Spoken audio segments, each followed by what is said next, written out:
The jungle is quiet in the way only ancient places know how to be quiet. Not silent, never silent. Somewhere in the darkness, insects click and hum with the patience of things that have been doing this for thousands of years. The air is thick, warm, heavy with moisture, and above it all stretches a sky so clear it almost feels deliberate. The kind of sky that makes you stop walking, stop thinking, and just look up. Tonight, there are no city lights, no glowing screens, just stars. Too many stars, more than feels reasonable. This is where the story begins, not with kings or wars or dramatic speeches carved into stone, but with people standing in the dark, staring upward, trying to understand why the heavens move the way they do, trying to understand time itself. Because long before pyramids rose out of limestone plains, before calendars were carved into monuments, before priests counted days with obsessive precision, someone in ancient Mesoamerica looked at the night sky and realized something unsettling. The stars were not random. They followed rules, and rules, once discovered, could be used. We tend to imagine ancient civilizations as earthbound, farmers watching the soil, builders measuring stone, warriors watching borders. But the Maya were looking up, constantly, obsessively. The sky was not a backdrop, it was a mechanism, a massive, slow-turning machine whose gears were the sun, the moon, the planets, and the endless procession of stars. And if you watched long enough, if you were patient enough, if you wrote things down carefully enough, the machine began to reveal its rhythm. This is a story about that rhythm, about how a civilization without metal tools, without telescopes, without what we like to call modern science, managed to measure time more accurately than medieval Europe. About how they built cities that doubled as calendars, temples that functioned as astronomical instruments, and rituals that were timed not by human convenience, but by celestial necessity. This is not a story about mysticism replacing math. It is about math hiding inside ritual, wearing feathers and incense, pretending to be religion. But for now, in this first stretch of the night, we slow down. We set the stage. We let the jungle breathe. Because before the Maya mastered time, they had to learn how to wait. Mesoamerica is not an easy place to build a civilization. Dense rainforests swallow stone. Seasonal droughts punish mistakes.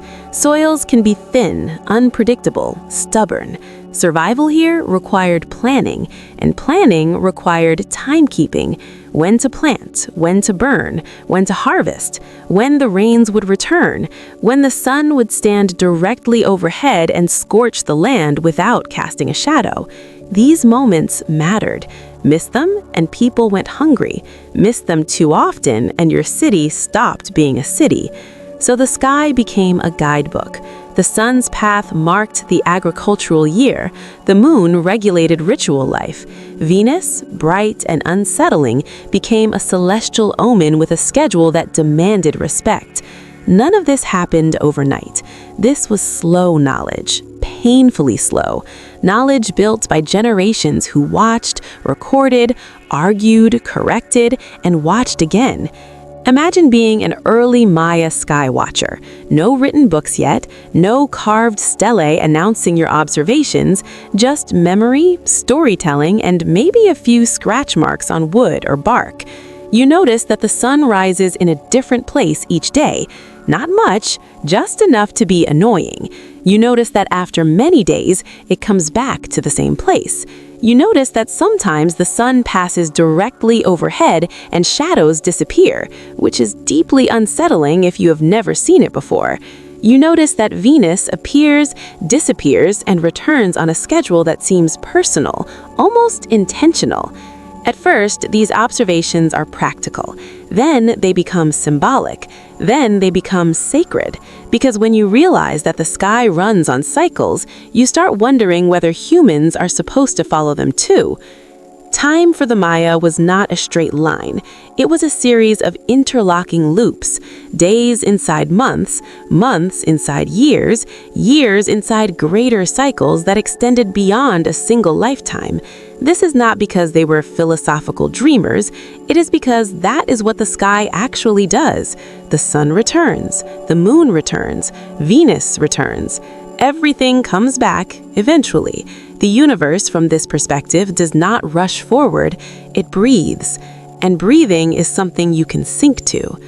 As villages grew into cities, sky watching became a profession, not a hobby, not a vague priestly intuition, a discipline. Observers tracked sunrise points along the horizon using wooden markers, stone alignments, and natural landmarks. Hills became measuring tools, doorways became frames for the sky.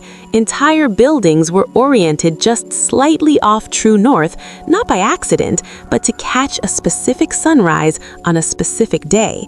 This is where we begin to see the shift from observation to engineering, because watching the sky is one thing, designing a city that responds to it is another. Early Maya centers did not sprawl randomly, they were organized. Plazas aligned with solar events, temples positioned to frame equinoxes and solstices, causeways that guided processions not just through space, but through time.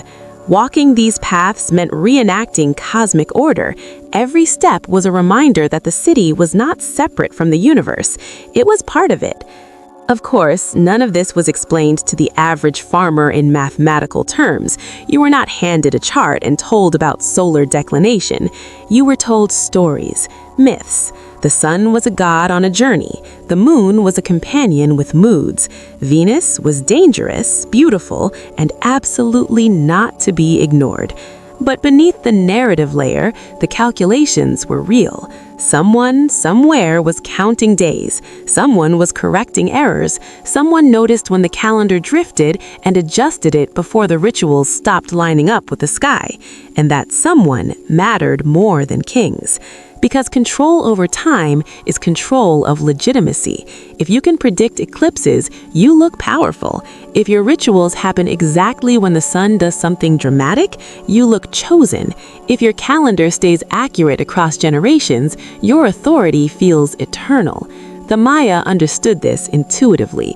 Timekeeping was not neutral, it was political. Rulers tied their reigns to cosmic cycles. Ascensions were timed to auspicious days.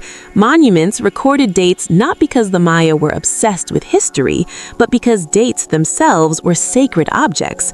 To carve a date into stone was to anchor an event in the structure of the universe. This happened here, at this moment, and the sky agreed. This obsession with precision only intensified as centuries passed. Calendars multiplied. Short cycles tracked ritual days. Longer cycles tracked solar years. Even longer cycles tracked vast spans of time that extended backward into mythic creation and forward into futures no one alive would ever see. This is not optimism, it is confidence. Confidence that the system will keep running long after you're gone. And here's where the story starts to feel slightly uncomfortable for modern audiences, because the Maya were not casually good at astronomy, they were unsettlingly good. Their calculations for the solar year were off by mere seconds. Their tracking of Venus was so precise that it rivals modern astronomical tables. This was not achieved by luck or vague intuition. It was achieved by sustained observation over centuries, corrected and preserved by a culture that valued continuity over speed. Which is ironic, given how often we accuse ancient civilizations of being static or primitive. The truth is slower. The truth usually is. The Maya did not stumble into astronomical mastery. They built it patiently, quietly, one sunrise at a time, and they built their world around it. By the time large ceremonial centers began to dominate the landscape, astronomy was no longer just knowledge, it was infrastructure. Buildings were instruments, cities were clocks. The jungle itself was shaped to accommodate sight lines to the horizon. Trees were cleared not for beauty, but for accuracy.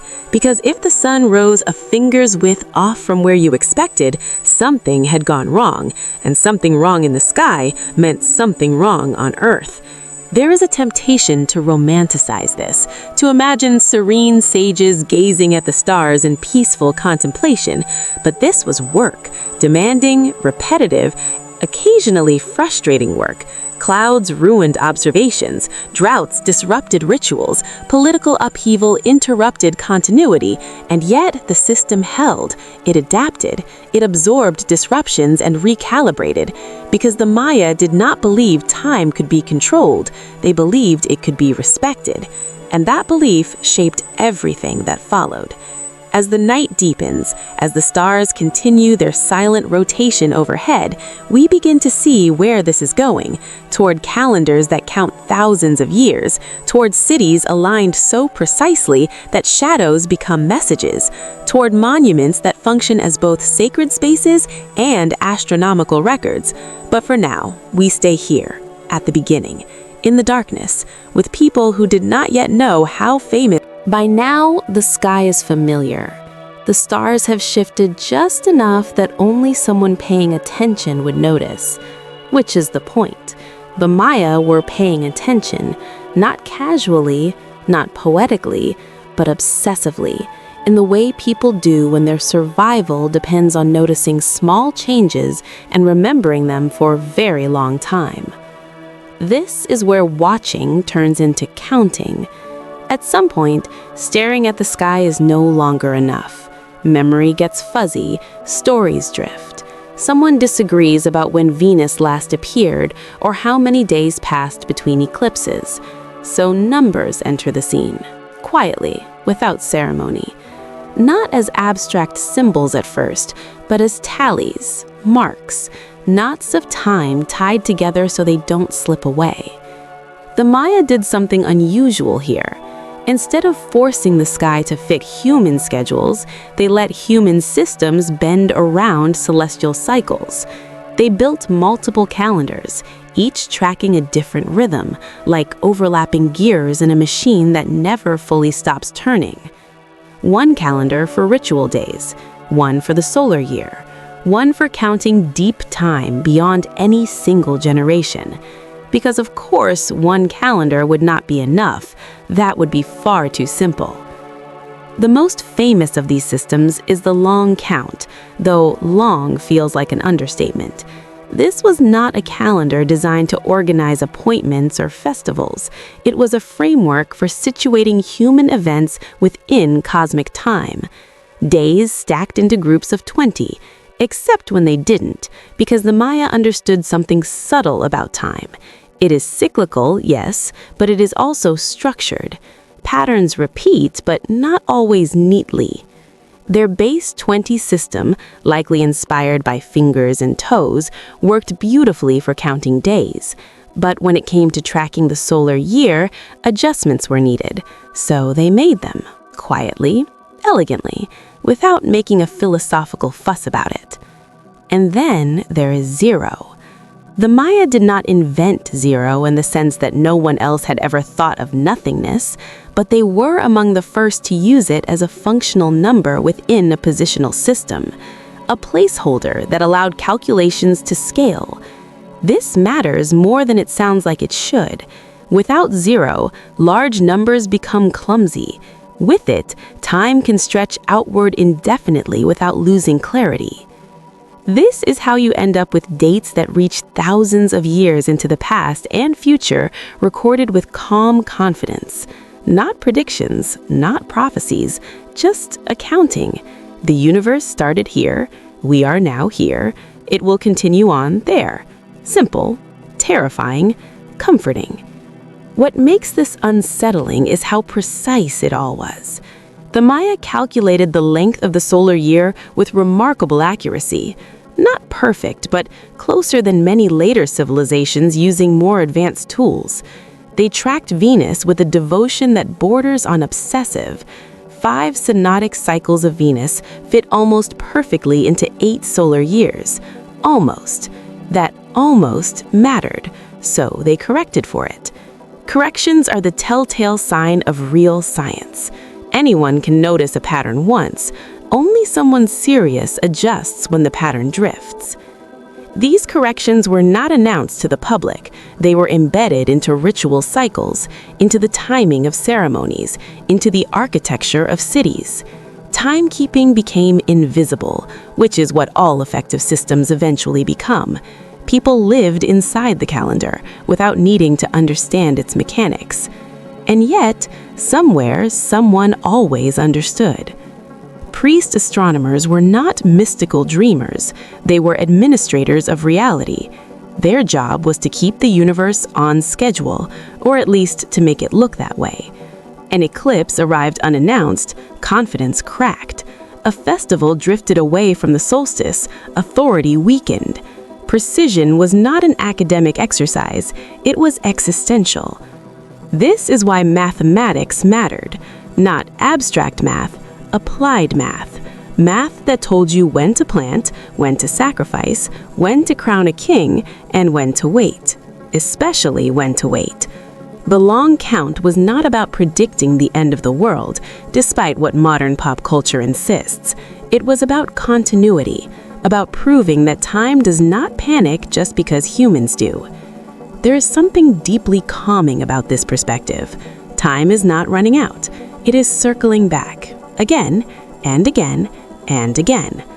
Of course, not everyone experienced this calmly. Ritual cycles demanded participation. Certain days were dangerous, others were auspicious. Your birth date carried meaning whether you wanted it to or not. Time was personal. It shaped identity. It whispered expectations before you ever had a chance to disagree. But this too served a purpose. When people believe their lives are synchronized with the universe, social order becomes cosmic order. Disobedience feels unnatural. Authority feels inevitable. The calendar does not argue, it just arrives. What is remarkable is how well this system held together across centuries. Different cities, different dynasties, different political crises, and still the math persisted, adjusted, refined, but never abandoned. Because abandoning it would mean admitting that the sky was no longer being understood, and that was not acceptable. By the time Maya cities reached their classical peak, timekeeping became a form of cultural memory. Dates carved into stone recorded victories, accessions, dedications, not as nostalgia, but as proof. This happened on this day, in this cycle, under this configuration of the heavens. The universe was watching, and it agreed. This obsession with recording time has given modern scholars an extraordinary gift. We can reconstruct sequences of events with startling clarity. We can align inscriptions with astronomical data and check the math. And the math checks out, over and over again, which is both impressive and slightly humbling, because it forces us to confront an uncomfortable idea. Advanced understanding does not require modernity. It requires patience. It requires institutions that value accuracy over novelty. It requires people willing to spend their lives watching the same patch of sky, knowing they will never see the full pattern completed. And that is where the Maya truly excelled. They thought in generations, in cycles longer than lifetimes, in futures they would never witness. Their mathematics was not about domination, it was about alignment, about placing humanity inside a universe that did not revolve around it. As the hours stretch on, as the night grows deeper, we start to feel the weight of this worldview. Time is not running out. It is expanding, and the Maya learned how to navigate it with numbers that breathed. At some point, numbers stop living on bark paper and in memory, and they begin to demand space, physical space, stone space. Because if time is sacred, it deserves walls, it deserves height, it deserves shadows that move with purpose. This is where Maya astronomy becomes impossible to separate from architecture. Imagine standing in an empty clearing at dawn, long before the plaza fills with people. The air is cool for once. Mist clings to the ground like it has unfinished business. In front of you rises a limestone structure, pale and silent, its edges sharp against the sky. It looks still, but it isn't. It's waiting. The Maya did not build randomly. They could not afford to. Limestone is abundant, but labor is not. Every pyramid, every platform, every causeway represents thousands of human hours. You do not spend that kind of effort without a reason. And the reason, more often than not, was the sky. Buildings were aligned not to convenience, but to events. The first sunrise of a solar cycle, the sun's northernmost and southernmost rising points, the days when the sun passed directly overhead and shadows vanished. These moments were not decorative, they were anchors in time. Miss them and the calendar slipped. Catch them and the city stayed in sync with the cosmos. So architecture became a measuring device. Staircases doubled as shadow rulers. Doorways framed the sun like a lens. Windows were positioned to admit light only on specific days, for brief moments, before sealing the interior back into darkness. You could walk through a Maya city and, without ever being told, experience the calendar unfolding around you. Time became spatial. You did not just know what day it was, you stood inside it. This required extraordinary planning. Alignments had to be calculated before construction even began. Sightlines had to be cleared and preserved across decades. Builders had to trust that what they were constructing would still make sense long after they were gone. This is not impulsive architecture. This is architecture built by people who expected the future to show up on schedule, and it usually did. What is striking is how forgiving the system was and wasn't at the same time. The sun is predictable, but not perfectly so. Its apparent movement shifts slightly year to year. Over centuries, small errors accumulate. The Maya compensated not by rebuilding entire cities, but by layering. New structures rose over old ones. Adjustments were made, slight corrections embedded into new alignments. The city evolved, but the calendar remained intact. This layering tells a quiet story of humility. Even with all their precision, the Maya accepted that no single generation got it completely right. The work was ongoing. Accuracy was a communal responsibility passed forward through stone. There is a tendency to imagine these buildings as static ruins, dead monuments. But in their prime, they were dynamic, painted, alive with sound. Drums echoed across plazas during ceremonies timed to celestial events. Crowds gathered not just to watch priests, but to watch the sky interact with stone. When a beam of sunlight struck a specific carving at exactly the expected moment, it confirmed that the universe was still behaving. And if it wasn't, that was a problem. This is where architecture becomes a form of reassurance. Stone does not improvise. If the shadow falls where it should, order remains. If it does not, anxiety creeps in, ritual intensifies, observation sharpens, the system recalibrates. Architecture, in this sense, was not passive, it was diagnostic. Some buildings functioned explicitly as observatories. Elevated platforms with carefully positioned apertures tracked the movements of Venus and the Sun. These were not grand public spaces, they were technical, focused, built for people who knew exactly what they were looking for and exactly when it would appear. Elsewhere, entire urban layouts mirrored cosmic structure. Plazas represented the surface of the world. Temples rose like sacred mountains. The sky above, the underworld below, and humanity moving between them according to a schedule written in light and shadow. This was cosmology rendered walkable. And it worked because it was experiential. You did not need to read the calendar, you lived it. You felt the solstice when the sun climbed the temple steps in a way it never did on ordinary days. You felt the equinox when light balanced itself perfectly between extremes. The city taught you what time was by letting you see it move. There is something deeply modern about this idea and deeply unsettling. We like to think of architecture as shelter or symbolism. The Maya treated it as interface, a way to communicate with systems too large to touch directly, and they were good at it. So good, in fact, that centuries later, when jungles reclaimed these cities and rituals fell silent, the alignments remained. Sunlight still hit its marks, shadows still behaved, the calendar kept running even when no one was there to watch it, which might be the most unsettling detail of all, because it suggests that the Maya did not build for applause, they built for correctness.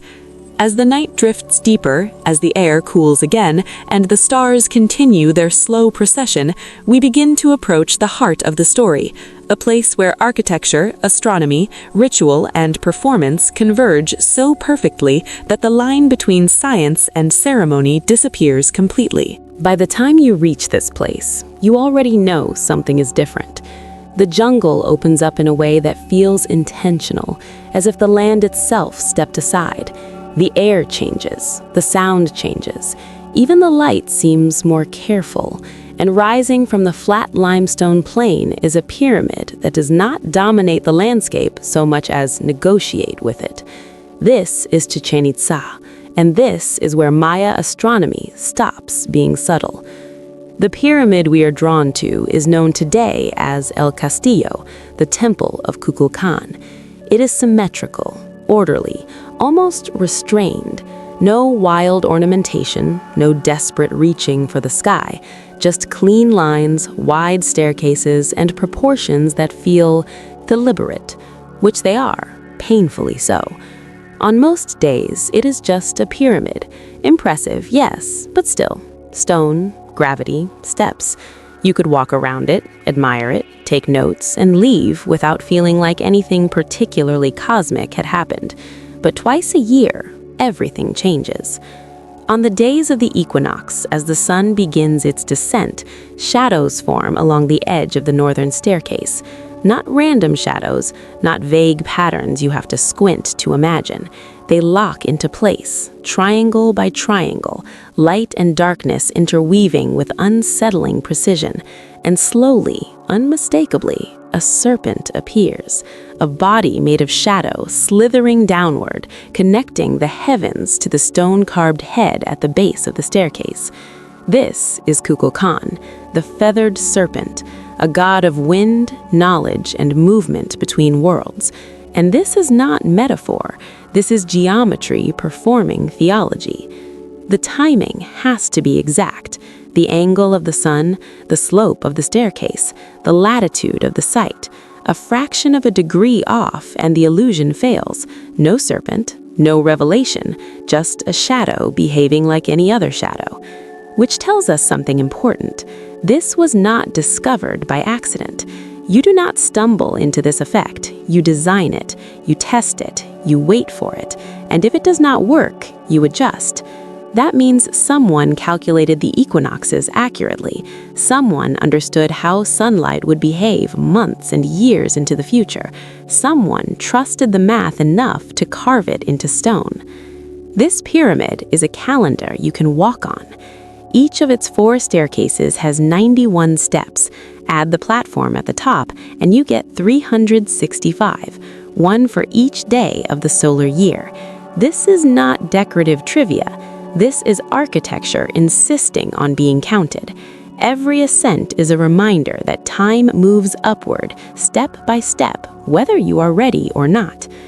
The terraces of the pyramid divide time further, breaking time into manageable segments. The building does not just mark the equinox, it encodes the year, permanently, even when no one is watching. And people were watching. Equinox ceremonies at Chichén Itzá were not quiet affairs, they were theatrical. Crowds gathered, priests timed their movements to the sun, music echoed across the plaza. The appearance of the serpent was not just seen, it was felt.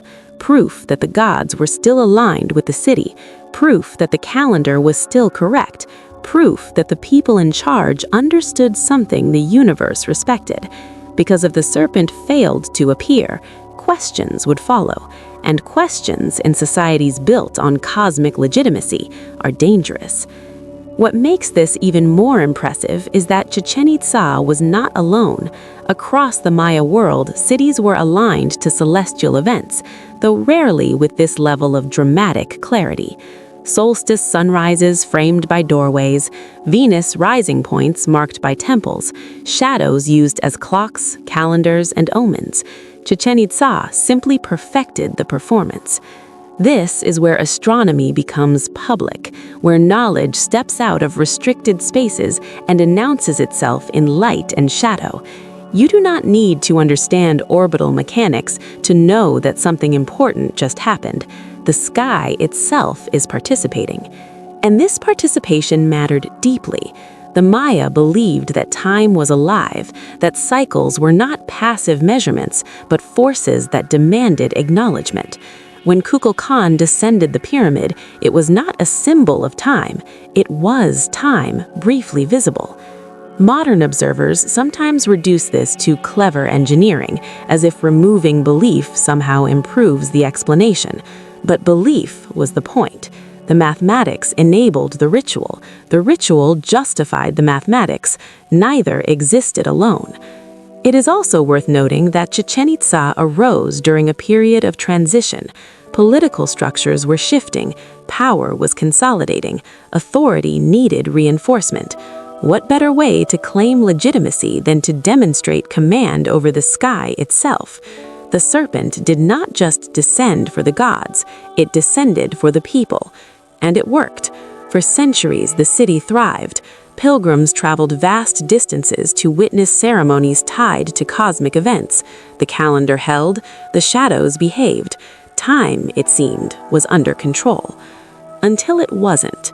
Because even the most precise systems exist within larger ones. Climate shifts, trade routes change, political alliances fracture.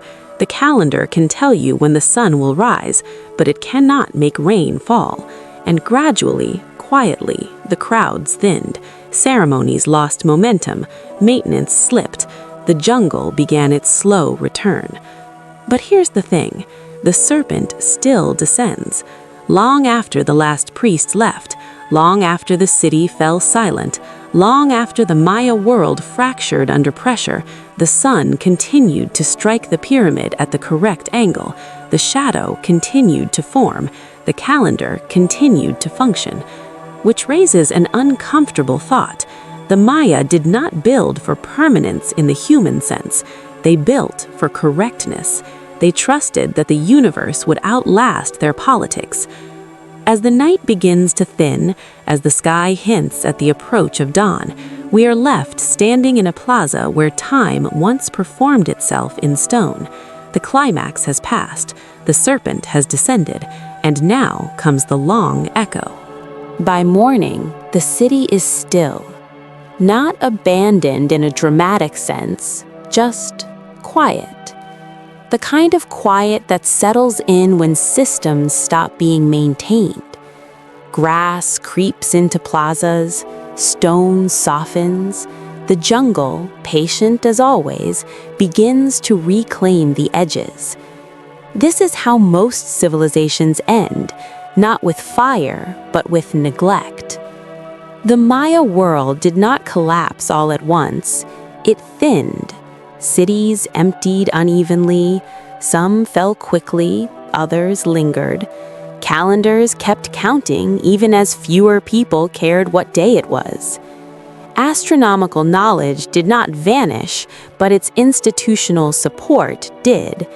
Observations became harder to sustain. Alignments mattered less when survival became uncertain. And yet, the sky never changed its schedule. This is the quiet irony at the heart of the story. The Maya mastered cosmic time, but they could not master history. Droughts arrived, trade networks fractured, political legitimacy weakened. No amount of precision could force rain to fall or alliances to hold. The universe stayed orderly. Human systems did not. For a long time, outsiders misunderstood this. They assumed collapse meant failure, that a civilization capable of such precision must have fallen because it misunderstood the world. The opposite is closer to the truth. The Maya understood the world too well to believe they could control it forever. Their calendars never promised permanence, they promised continuity. And continuity does not require cities to survive unchanged. It only requires time to keep moving, which it did. Even as monumental centers emptied, Maya descendants continued to track days. Ritual calendars persisted in villages, agricultural timing survived. The knowledge compressed, adapted, went quiet, but it did not disappear. Timekeeping did not belong to palaces alone, it belonged to memory. Meanwhile, stone cities slept. Centuries later, explorers arrived and mistook ruins for mysteries. They imagined vanished geniuses and lost secrets, as if knowledge evaporates the moment buildings fall down. But the secrets were never really hidden. They were written in shadow, in orientation, in math that still works. We verified it, measured it, ran the numbers, and every time the same uncomfortable conclusion emerges. They were right, often more right than we expect ancient people to be allowed to be. There is a temptation, especially now, to treat this as a warning story, a clever civilization undone by its own complexity, but that feels lazy. The Maya were not punished for understanding time, they simply lived inside it. And time, as they knew better than most, does not care about monuments. What they left behind is not a prophecy of doom, despite popular misunderstandings. It is a lesson in humility. The long count does not end the world. It reminds us that worlds are temporary arrangements inside larger cycles. Useful, meaningful, not permanent. Their pyramids still catch the sun. Their shadows still behave. Their calendars still make sense. The universe still agrees with the math, which forces a final, uncomfortable comparison.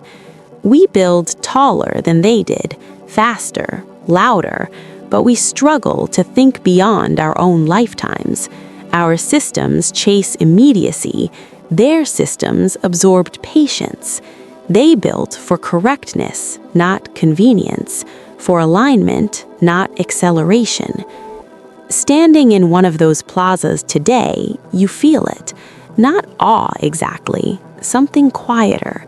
The sense that time is bigger than ambition, that accuracy can be a form of respect, that waiting is not wasted effort. The Maya did not ask the universe to slow down for them. They slowed themselves down to match it. And maybe that is why long after the cities emptied, long after the ceremonies fell silent, long after the jungle closed in, the calendar never broke. The sun still rises where it should. Venus still returns on schedule. Shadows still fall into place. Time continues, calm, indifferent, precise.